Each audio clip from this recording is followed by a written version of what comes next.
yang berlaku pada zaman baginda sallallahu alaihi wasallam ialah dalam bentuk penghadangan ataupun pertahanan. Bentuk penyerangan ni biasanya ialah peperangan kecil-kecil je. Tapi yang besar-besar ni kebanyakannya ialah bentuk pertahanan. Macam peperangan Ahzab. Ahzab bertahan. Peperangan Badar. Badar tu kita baginda menyerang ke ataupun menghalang? Peperangan Badar. Menghalang. Bukan menyerang. Asalnya apa? Abu Sufyan ya. Pertahanan pasukan asalnya, kerana asalnya dia nak pergi menghalang pasukan perdagangan Abu Sufyan. Kemudian orang serang, bertahanlah. Itu je. Itu yang menarik dia. Peperangan Uhud ni apa dia? Peperangan Uhud macam tu juga, bukan baginda menyerang pun, tetapi kerana ada di sana usaha ketenteraan yang dilakukan oleh orang Mekah nak serang Madinah. Jadi mahu tak mahu, tak kita nak biar je kan. Tak boleh nanti orang tulis sejarah menyatakan Islam dibangkit di atas pedang. Jadi Rasulullah siapkan tentera juga untuk apa? Bukan untuk menyerang, tetapi untuk pertahanan. Jadi kerana itu kalau kita baca sirah tuan-tuan, kerana itu kepentingan kita melihat sirah baginda sallallahu alaihi wasallam ni supaya kita nampak tentang gerakan tindakan baginda sallallahu alaihi wasallam itu kesemuanya dipandu oleh Allah Subhanahu wa taala. Wa may yantiqu anil hawa in huwa illa wahyun yuha. Tidaklah baginda itu berkata-kata dengan hawa dia, melainkan semuanya ialah wahyu daripada Allah Subhanahu wa taala. Jadi banyak orang kadang-kadang dia duk main benda ni. Dia keliru orang kita. Hoi teruk batu Muhammad sallallahu alaihi wasallam ni ke kan. Tak habis-habis berapa orang. Yang sing lawangan je kok. Tak ya. Alhamdulillah. Jadi kita masuk pada hari ini, tuan-tuan faham betul. Kita dah apakan dalam minda kita bahawa Badar pertahanan, kategori pertahanan, Uhud kategori pertahanan ataupun penghadangan, kategori penghadangan, menghalang orang masuk. Kita tengok muka surat 455. Hati kaum Quraisy tidak pernah tenang selepas apa yang telah menimpa mereka di Badar. Jadi dalam Badar tadi mereka kalah, kita dah faham bahawa di Badar orang Quraisy mereka itu telah kalah besar. Peristiwa yang berlaku selepas Badar menyemarakkan lagi dendam kesumat mereka. Apa yang berlaku selepas Badar? Iaitu peperangan-peperangan kecil yang digerakkan oleh Abu Sufyan. Ini kebijaksanaan Abu Sufyan, di mana dia sentiasa menghidupkan semarak kepada orang Quraisy untuk terus menerus menentang Muhammad sallallahu alaihi wasallam. Dia bukan tunggu musim pilihan raya sampai apa 5 tahun sekali baru buat jalan. Tak, buat jalan tu setiap tahun, buat jalan berterusan. Jadi Abu Sufyan macam tu juga, dia berterusan. Dia hantar sikit, besok hantar lagi, lusa dia hantar lagi. Sebab dia nak sentiasa meniupkan kebencian itu di kalangan orang Quraisy itu sentiasa timbul. Kerana itu dalam peperangan Uhud tuan-tuan kita lihat macam mana dia boleh mengumpulkan 1000 orang. Boleh mengumpulkan 1000 orang. Kerana apa? Kebijaksanaan, dan juga dia telah berjaya untuk meneruskan, menyemaikan secara berterusan kebencian kepada orang Islam. Ini di antara, kalau kita lihat bagaimana kemampuan Abu Sufyan dan juga pimpinan sebelah orang Quraisy dalam menghadapi strategi peperangan dengan baginda sallallahu alaihi wasallam. Selepas setahun berlalu, penduduk Mekah telah bersedia sepenuhnya. Setahun dia bagi masa. Jelas dia buatkan syair, buatkan sajak gurindam yang memuja, yang juga memuja, yang juga menaikkan semangat dan juga meratapi kematian saudara dan adik-beradik mereka dalam peperangan Badar. Dibaca.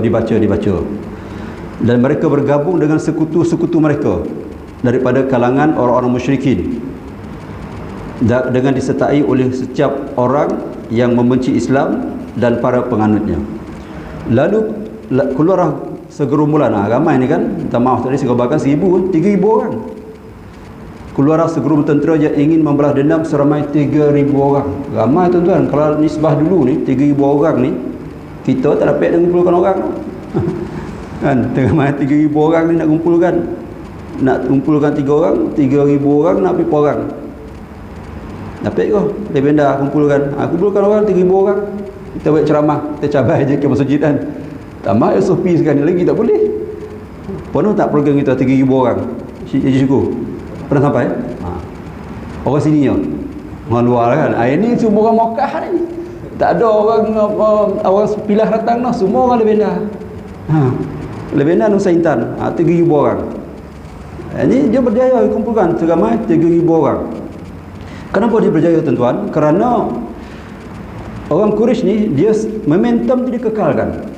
Dikekalkan tersebut. Abu Sufyan berpendapat bahawa ada baiknya jika kaum wanita dibawa bersama. Ini jarang ni budaya orang Quraisy. Budaya orang Arab ni bawa orang perempuan pergi perang sekali. Ini dia bawa perempuan wanita untuk dibawa bersama sebagai pendorong kaum lelaki untuk berperang bermati-matian demi mempertahankan maruah dan kehormatan mereka. Dendam lama dan kemarahan yang terpendam menyalakan lagi kebencian yang bersarang di dalam hati. Dia dah benci dah. Lepas tu meninggal pula, pas saudara dia meninggal pula, adik-beradik dia, saudara sebagainya. Lagilah bersarang lagulah. Maksudnya bersarang betul lah, berkerat hijau lah dendam tersebut dan membayangkan pertarungan sengit yang bakal berlaku selepas daripada ini. Pada awal bulan Syawal tahun ke-3 Hijrah. Bulan Syawal tahun ke-3 Hijrah. Maksudnya Badar 2 Hijrah. Setahun lepas tu sekali lagi berlakunya pertempuran, iaitu tahun ke-3 Hijrah. Ni hari raya ni. Hari raya bulan Syawal. Kok kita ajak pulang bulan Syawal tak boleh dah, kampung. Di kampung rumah terbuka kan, tak saya bila tahun ni ada Tuhan dapat kita jimat duit. Ada orang tu dapat jimat duit tuan, bawa gram-gram je boleh ambil. Sebab jimat duit sempurna dengan apa ni SOP ni aja, kita elok SOP nya tu selalu. Semua orang kurung jimat duit. Jadi bulan Syawal tahun ke-3 Hijrah ni, tentera yang mara itu sampai ke Madinah. Ini yang anda sebut pada awal tadi, bahawa peperangan Uhud ketika ingat bersama, dia adalah kategori ketenteraan dalam bentuk penghadangan, iaitu menghadang tentera musuh masuk Madinah, bukan baginda menyerang. Dan kalau tuan-tuan lihat kan, kebanyakan peperangan Rasulullah, kebanyakannya sama ada pertahanan ataupun penghadangan, perdamaian ataupun pengepungan. Ada tak ada jenis-jenis yang diserang ni. Lalu singgah berhampiran Bukit Uhud. Ini yang sebabnya kenapa mereka ni berlaku peperangan tadi Uhud. Uhud ni sebuah bukit. Anda rasa tuan-tuan pun dah biasa ke Mekah kan, Madinah Al-Munawwarah. Bukit Uhud ni lebih kurang berapa meter, berapa kilometer daripada ni. Siapa yang dah biasa pergi? Bukit Uhud ni berapa kilometer daripada Madinah Al-Munawwarah? Kalau kita naik kereta tu berapa lama sampai? 30 minit. Kalau jalan kaki 2 jam. Jadi taklah jauh mana. Rakit lah. Sehingga kan ulama sirah menyebut bahawa perang Uhud ini dia tidak dikategorikan baginda keluar daripada bumi Madinah. Sebab ulama dia kaji tu, pernah kita bincang dulu kan, keseluruhan hidup Rasulullah ni dia berada kat bumi Madinah tu berapa lama? Maksudnya hidup baginda SAW 63 tahun tu, yang dia berada kat Madinah tu berapa lama? Tak banyak, kebanyakannya dekat luar. Jadi di sini bila berlaku di Uhud, maka dia dalam sekitar Madinah, ulama sirah juga membuat analisa bahawa sesungguhnya di sini tidak ada isu permusafiran ataupun baginda itu keluar daripada bumi Madinah. Baginda keluar daripada bumi Madinah. Kaum muslimin berkumpul di sekeliling Rasul sallallahu alaihi wasallam untuk membincangkan strategi menghadapi tentera musuh tersebut. Jadi bila dengar tu nampak macam mana? Musuh dah sampai, dah dengar. Mereka telah berkemah di bumi Madinah. Dan kalau kita lihat tuan-tuan, strategi orang Quraisy ni, bila sampai dekat Uhud, dia buat apa? Dia lopehkan kuda dia. Makan.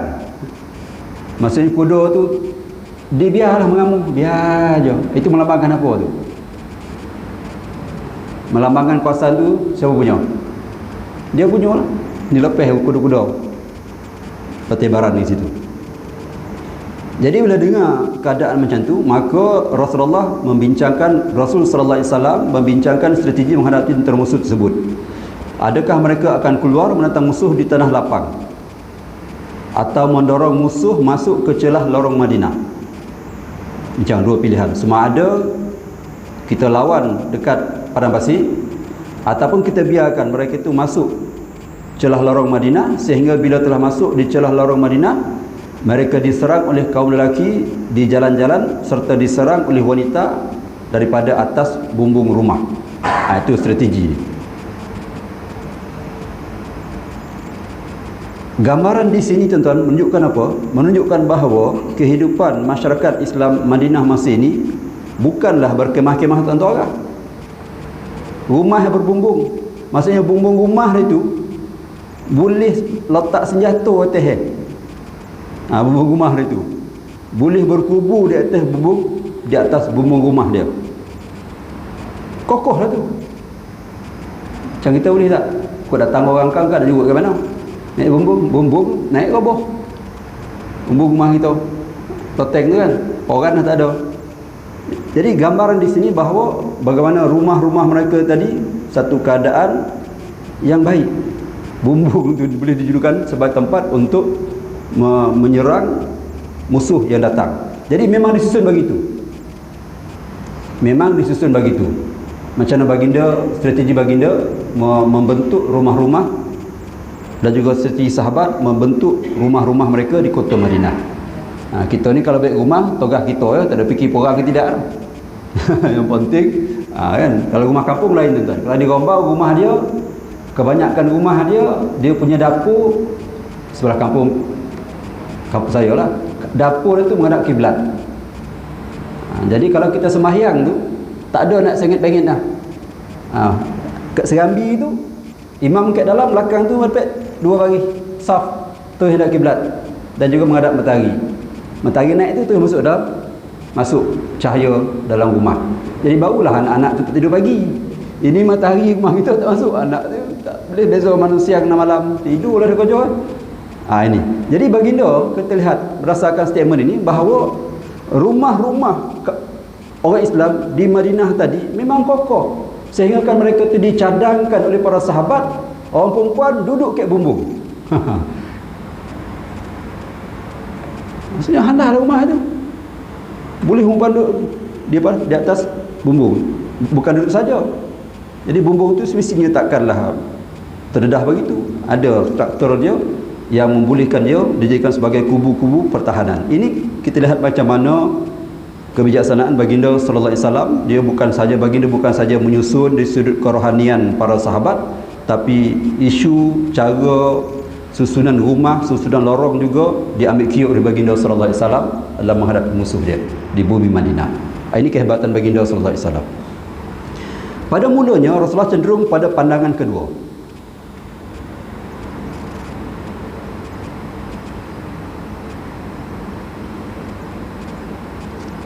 Apa dia pandangan kedua? Iaitu bertahan di bumi Madinah. Pertama kata lawan dekat tanah lapang, yang kedua bertahan di bumi Madinah. Pada mulanya Rasulullah cenderung kepada pandangan kedua dengan disokong oleh beberapa orang sahabat yang bijak pandai. Abdullah bin Ubay bin Salul berkata, inilah pandangan yang betul. Ini munafik, dia sokong pandangan tu. Memanglah orang tak suka berapa orang ni, masuk kau ke rumah tak suka orang susah. Dia memang suka kat situ, duduk di kawasan rumah. Jelah senang, sebab rumah ni tuan tempat yang paling selamat kita rasa kan. Rumah ni tempat yang paling selamat. Tapi kalau kita rasa rumah kita tempat yang tak selamat, mana nak pergi lagi? Masjid pun tak selamat lah. Nyangkitnya rumah yang bagi selamat. Jadi tapi para sahabat yang tidak menyertai peperangan Badar bersemangat untuk keluar. Di kalangan siapa ni tuan-tuan? Di kalangan mereka yang tak pergi perang Badar tu. Bila dengar orang Quraisy dah sampai di Uhud, mereka kata, kami selalu mengharapkan hari ini dan berdoa pada Allah. Maksudnya selama ni yang kami harapkan orang. Sesungguhnya dia telah membawa hari ini kepada kita dan mendekatkan perjalanannya. Sekarang Allah dah bagi dah hari itu, hari peperangan, pertempuran. Mereka disokong oleh golongan pemuda yang bersemangat untuk mati syahid. Soalan, kenapa masa peperangan kecil-kecilan sebelum ini tak ada semangat yang berkubar-kubar di kalangan para sahabat yang macam ni keadaannya? Macam peperangan kecil-kecilan sebelum lepas perang Badar tadi kan? Sebab apa? Sebab Uhud ni bezanya ialah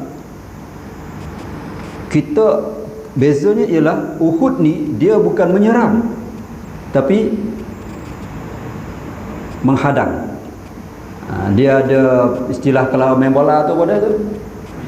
Apa? Kalau kita menyerang pertahanan ataupun menyerang, apa istilah tak ingat dah. Defend ataupun tahan tu. Jadi biasanya yang gentingnya bertahan tu. Menyerang ni okey aja, tapi kalau kubu tu, jadi sahabat bila dengar bertahan ni memang mereka akan nak betul-betul, sebab ini menentukan hidup mati. Bertahan. Kalau menyerang ni lain sikit.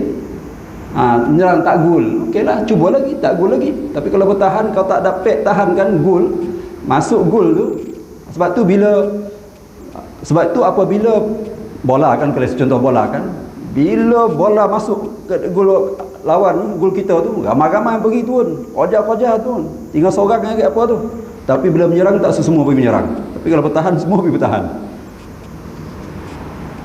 Sebab pertahanan dia lain, peperangan bentuk pertahanan ataupun penghadangan lain, dia punya kedudukan dia. Jadi sahabat di kalangannya ada semangat untuk keluar. Dia kata, kami selalu mengharapkan hari ini, doa pada Allah, sesungguhnya dia telah membawa hari ini pada kita dan mendekatkan perjalanannya. Mereka disokong oleh golongan pemuda yang bersemangat untuk mati syahid. Nampaknya kebanyakan kaum muslimin cenderung kepada pendapat keluar bertemu musuh.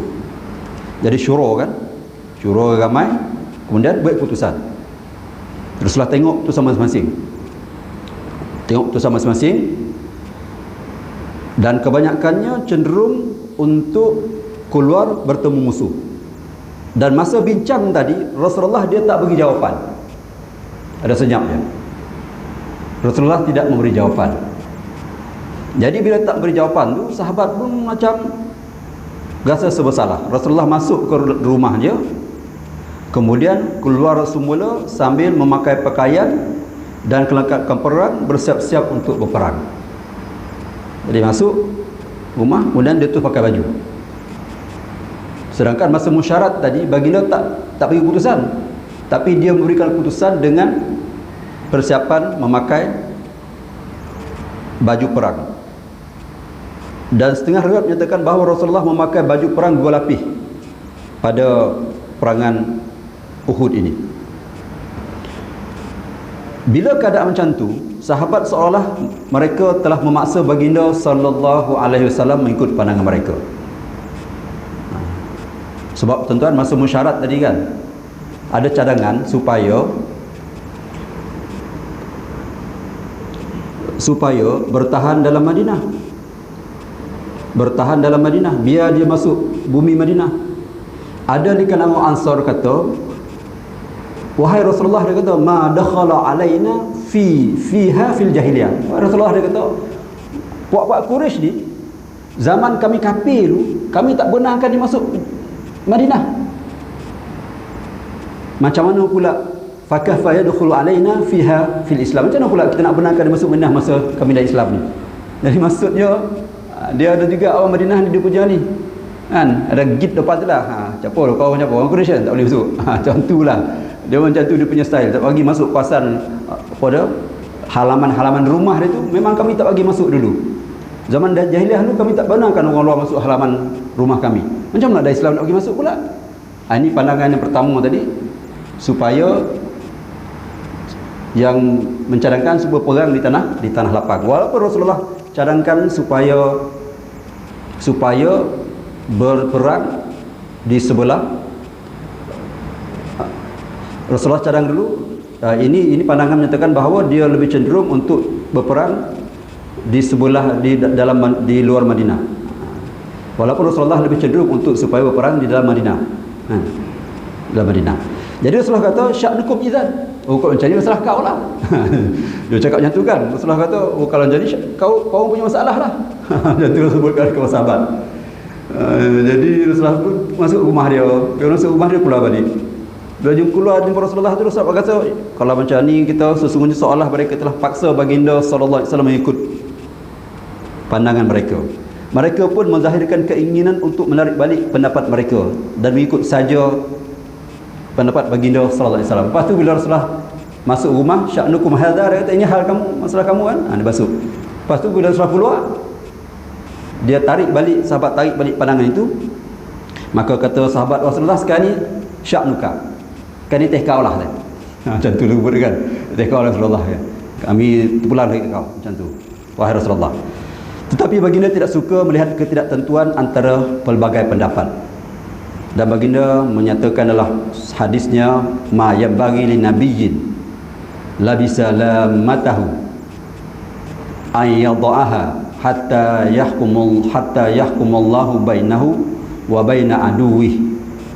Hadis ni tuan-tuan dibincangkan oleh kebanyakan ulama-ulama hadis berkenaan dengan beberapa perkara yang perlu diambil perhatian dan pengajaran kita sebagai orang tua dan juga sebagai pimpinan. Maksudnya seorang Nabi yang telah memakai baju besi tidak wajar menanggalkannya semula sehingga Allah menghukum di antaranya dengan musuhnya. Tadi keputusan dibuat masa musyrik ramai-ramai. Lepas itu nak tarik keputusan tu main berburak macam tu ya. Tadi dah berjalan ramai dah. Kan? Ramai kata okey kita keluar. Tiba-tiba lepas itu nak buat-buat macam tu ya, nak supaya tarik balik. Itu satu. Yang keduanya, tuan-tuan, apa tujuan Rasulullah cakap macam tu? Ialah Rasulullah nak ajar sahabat supaya menghilangkan rasa ketakutan. Allahumma inni a'udzubika minal hammi wal hazan. Ya Allah, aku berlindung pada kamu daripada ketakutan, keraguan, ketidaktentuan dan juga kesedihan. Jadi kalau kita dah keputusan tadi, okey, perang ke luar. Kita kata buat keputusan ni perang ke luar. Tiba-tiba tarik balik. Tak jadilah dalam. Itu menunjukkan apa tu? U-turn. Menunjukkan apa tu? Tidak konsisten. Tidak konsisten menunjukkan apa? Ragu-ragu. Bila ragu-ragu menunjukkan bahawa tidak ada keberanian. Sebab tu tarik balik tu. Sekejap tarik. Viral dia dekat media kan? Tarik balik. Viral, tarik balik. Sebab apa? Kita tidak ada keyakinan. Jadi Rasulullah nak ajar sahabat, dia tak boleh macam tu. Kita dah buat keputusan, kita tanggung sesama. Macam itulah. Itu satu mesej yang cukup besar yang dibincangkan oleh ulama dalam pernyataan ma yang bagi li nabiyyin labisal la matahu ayyadhaha. Seorang nabi yang telah pakai baju besi tidak wajar dia menanggalkan semula. Setengah orang nak ngobarkan tak elok ni korban ya, nabi ni dah nak berapa orang tak ada orang lah deh. Dia bukan macam tu ya. Nabi nak ajar sahabat supaya jangan ada rasa lemah diri. Jangan rasa lemah diri. Itu yang pentingnya. Mati tetap mati, hidup mati di tangan Allah Subhanahu Wa Taala. Biar kita hidup, biar kita mati, biar mati berkalangkan tanah daripada hidup menyembah orang lain. Macam itulah korban kan. Biar mati berkalangkan tanah daripada hidup menyembah kejahatan. Macam tu Rasulullah nak kata. Terus. Jadi sebab itu ulama dia bincang kenyataan ini, maka dia telah menakalkan hadis baginda sallallahu alaihi wasallam, Allahumma inni a'udzubika minal hammi wal khazan wa a'udzubika minal ajzi wal kasal. Sebab tu tuan-tuan, doa ni memang maksud untuk kita baca selalu 3 kali petang, 3 kali maghrib. Kalau kita rasa lemah-lemah kan, ada masa kita rasa lemah, rasa malih, bacalah. Rasa malih kita baca, rasa malih kita baca. Biasalah kita ni manusia. Biasanya kita ni manusia. Al-iman yazid wa yanqus. Kemudian seterusnya baginda bersabda, aku telah mengajak kamu kepada rancangan ini, tetapi kamu tetap mahu keluar juga. Maka bertawakallah pada Allah dan bersabarlah ketika berperang. Tunggu dan lihat apa yang aku akan perintahkan kepada kamu. Itu penting ni pemimpin. Barulah sahabat tu yakin kan. Ada dia punya ini.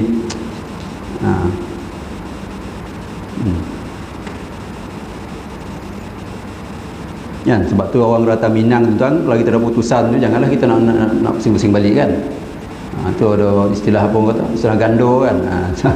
Kalau sebab masalah tu dia perempuan, gando tu gando cincin dua. Dia kena konsisten. Dah putusan, dah bulat, bulat dah. Besok pengumuman itulah rumah kau. Macam itulah. Inilah rumah saya, pengumuman yang penkan daripada muda sampai sekarang, itulah rumah kita. Rumah kita lah. Adab je lah. Macam itulah. Pimo. Aku telah mengajak, tapi kamu tetap mahu keluar juga. Maka tawakal pada Allah, bersabar ketika perang. Tunggu lihat apa yang aku akan perintahkan pada kamu, maka hendaklah kamu melakukannya. Rasulullah sebelum ni tuan-tuan, dia dah mimpi Rasulullah kan. Rasulullah mimpi. Mimpi dia punya pedang patah, retak. Mimpi pada dia retak. Tapi dia tak sebut mimpinya pada sahabat. Sebab dia bukan, kerana apa? Kalau dia sebut benda mimpi itu pada sahabat, akan menimbulkan kelemahan dan ketakutan pada sahabat. Itu yang penting yang diajar oleh baginda sallallahu alaihi wasallam. Kemudian Rasulullah keluar bersama 1000 orang tentera sehingga singgah di Bukit Uhud. Tapi dalam masa perjalanan, Abdullah bin Ubay berundur bersama 1/3 tentera sambil berkata, aku tak faham atas dasar apa kita hendak membunuh diri sendiri. Dia turut berhujah bahawa Rasulullah SAW telah meninggalkan pendapatnya dan mengikut pendapat orang lain. Lantas Abdullah bin Haram, bapa Jabir bin Abdullah, mengekori mereka sambil menasihati mereka supaya tetap pendirian bersama dengan baginda SAW. Jadi mereka berjaya. Dia tarik seramai berapa orang? 300 ya. Tinggal 700 ya.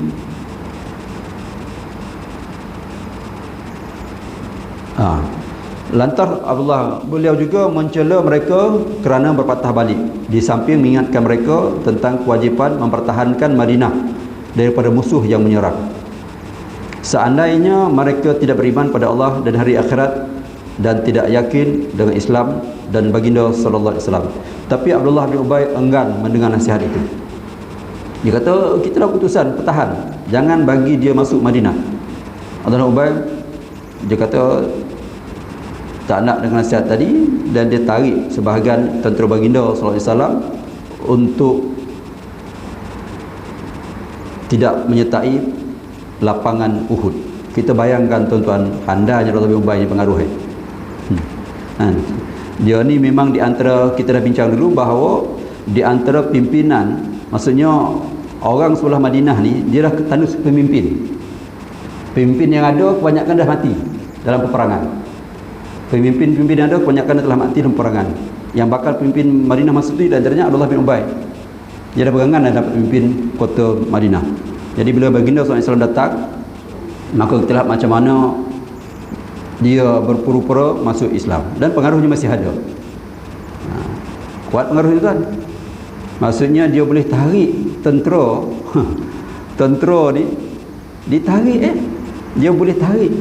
Kok setakat Ustaz Azhari ya, pengurusi ataupun pengurusi masjid Lewenda Haik ya, tak kisah. Ini Rasulullah ni, Rasulullah dapat orang ciput dia punya apa, maksud kata pengikut, dapat orang tarik. Abdullah bin Ubay, dia tarik sebahagian daripada tentera yang mereka yang dah bersiap tadi untuk bersama dengan baginda sallallahu alaihi wasallam, nak pergi bersama dengan baginda sallallahu alaihi wasallam. Jadi Abdullah Ubay enggan mendengar nasihat itu. Sebab itu Allah menurunkan firman-Nya, auzubillahi minasyaitonirrajim, wal ya'lamal ladzina nafaqu wa qila lahum ta'alu qatilu fi sabilillah aw idfa'u qalu lau na'lamu qitala lattaba'nakum hum lil kufri yawma idzin aqrabu minhu lil iman wal ya'lamu alladhina nafaqu, dan untuk dia mengetahui secara zahir akan orang-orang yang bersifat munafik. Itu di antara hikmat peperangan Uhud, iaitu Allah nak zahirkan macam mana sebenarnya sifat orang munafik, dan untuk dia mengetahui secara zahir akan orang-orang yang bersifat munafik. Apa sifatnya? Waqilalahum, dikatakan kepada mereka, ta'ala qatilu fi sabilillah, jom bersama berperang di jalan Allah Subhanahu wa taala. Awi dafa'u, ataupun kalau tak nak pergi perang pun kau pergi ramai pun tak apa. Macam itulah. Kau pergi bertahan sama, meramaikan. Qalu law na'lamu qitalan, mereka berkata kalaulah kami tahu berperang, kami akan ikut kamu.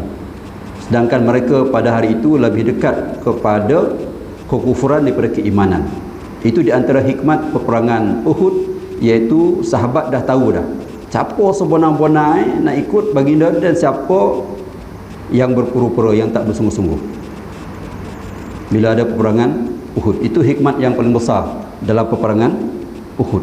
Tetap tentera muslimin berkemah di Bukit Uhud, di tepi lembah, dalam keadaan membelakangi Bukit Uhud. Rasulullah SAW menggariskan satu pelan peperangan yang kemas dan cantik untuk memenangi peperangan itu. Baginda mengatur pasukan memanah di lokasi masing-masing, melantik Abdullah bin Jubair sebagai ketua mereka.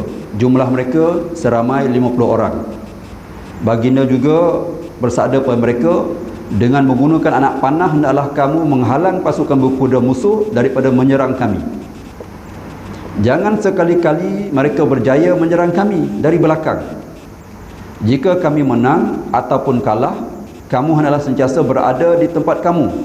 Jangan sampai kami diserang dari sebelah kamu. Dalam satu riwayat lain, baginda bersabda pada mereka, lindungi belakang kami.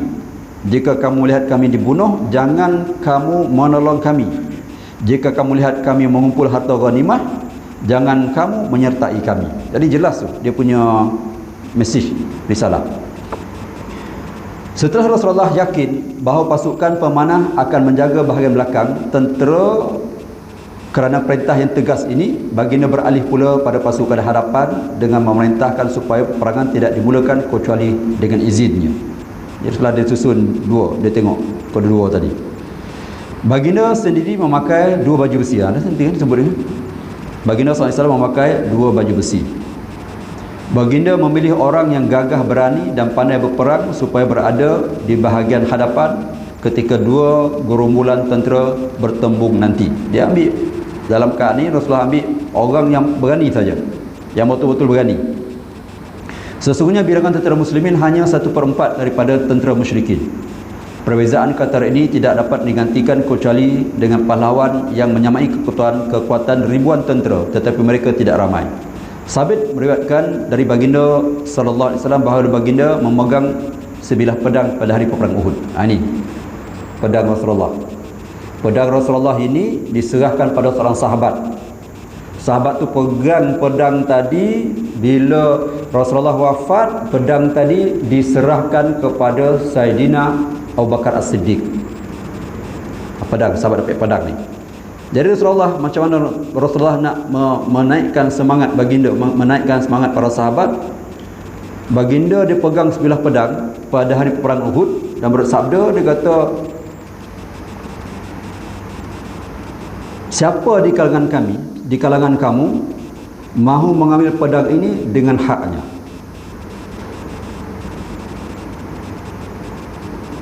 may ya'khudhu hadha sayf bihaqqihi. Siapa di kalangan kamu ni yang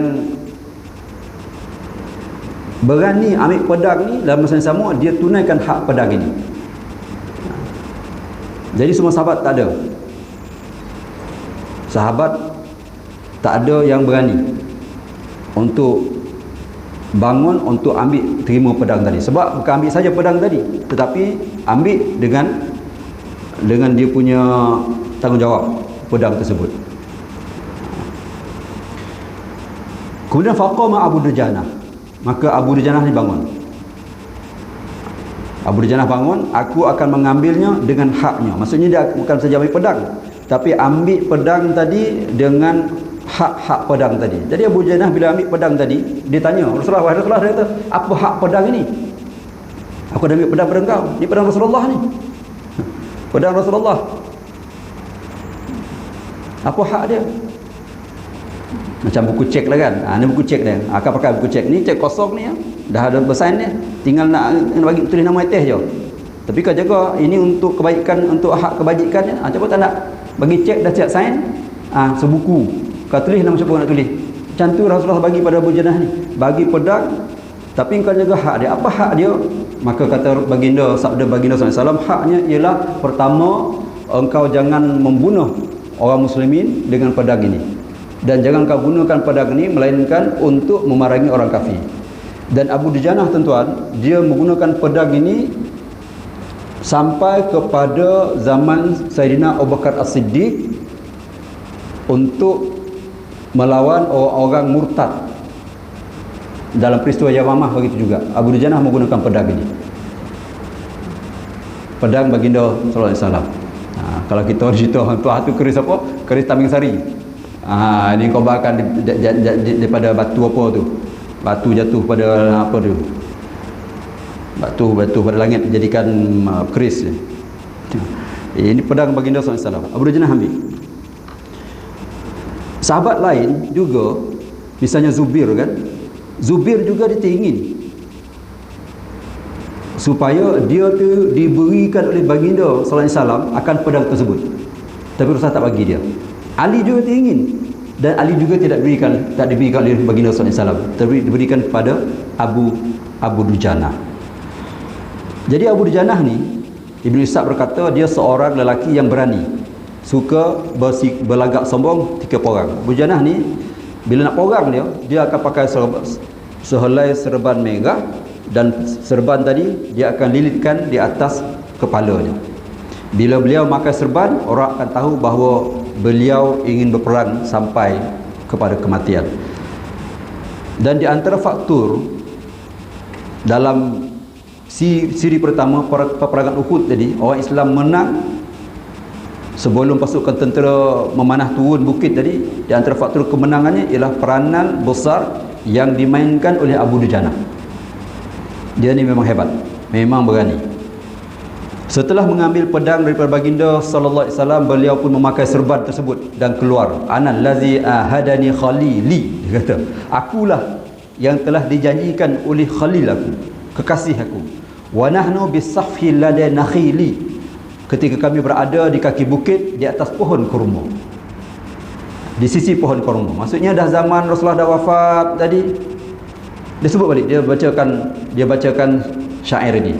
Akulah yang telah dijanjikan oleh kekasih aku, di mana masa itu kami berada bersama di tepi pohon kurma dan di atas bukit. Apa dia janji? Allah aku madahra fil kayuli, supaya aku tidak akan berdiri di belakang, supaya aku ni tidak berdiri sepanjang hari di belakang barisan belakang. Kayul itu barisan tentera sebelah belakang. Adribu bisayfillah wa rasuli, aku akan menetap musuh dengan pedang Allah dan Rasulnya. Jadi syair ini Abu Dujanah dia akan sebut, akulah orang dia, akulah orang dia. Mana tak rasa hebat kan? Kita ni kot dapat pedang atuk kita pun hebat tu. Ni pada siapa dia? Atuk kan ni, atuk kau tu dia tak bagi orang lain, dia bagi ayah je orang ni. Itu pedang atuk. Ataupun apa-apalah, memang kita akan rasa berbangga. Kita balik kampung tu kadang-kadang jumpa benda-benda lama tu kan. Adik-beradik ni semua tak nak kita ambil jam ayah kita, jam omak kita punya lama kita letak. Bangga. Ini kan pedang baginda sallallahu alaihi wasallam. Kita untuk bayangkan. Ini kan pedang baginda sallallahu alaihi wasallam. Pemimpin sekarang ni tak bagi hadiah dia. Pemimpin sekarang ni dia buat museum khas untuk diri dia je. Simpan dia kan museum, orang tengok. Tak bagi orang. Orang bagi pensel dia kan, dia tak hadiah ni pensel yang bagi. Ni sebagai tanda. So bagi pedang pada Abu Dujanah.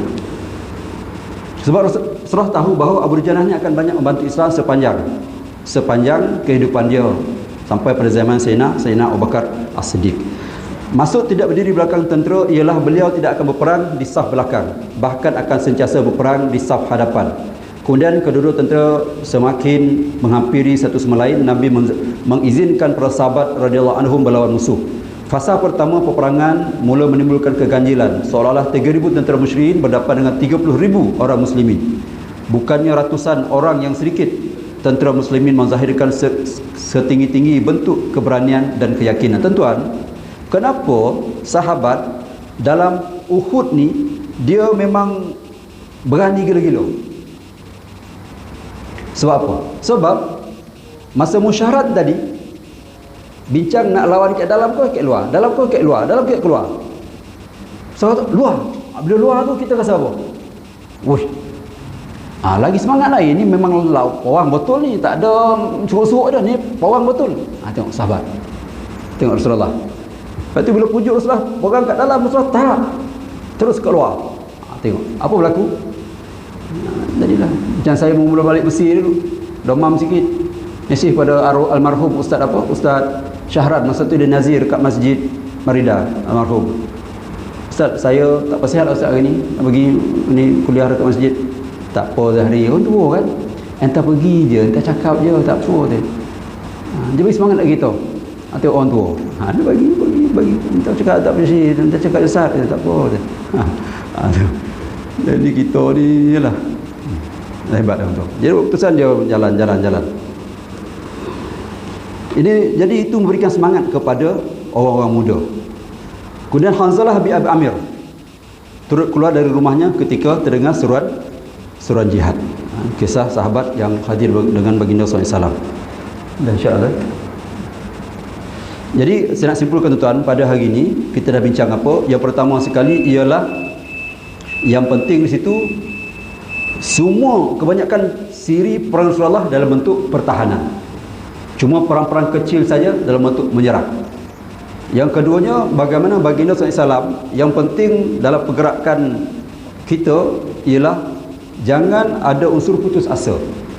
Ini yang Rasulullah nak ajarkan kepada sahabatnya. Jangan putus asa bila putusan telah dilakukan, sesama kita tanggung. Wallahu alam, aku qouli hadza, astaghfirullahalazim wa lakum. Assalamualaikum warahmatullahi taala wabarakatuh. Alhamdulillah.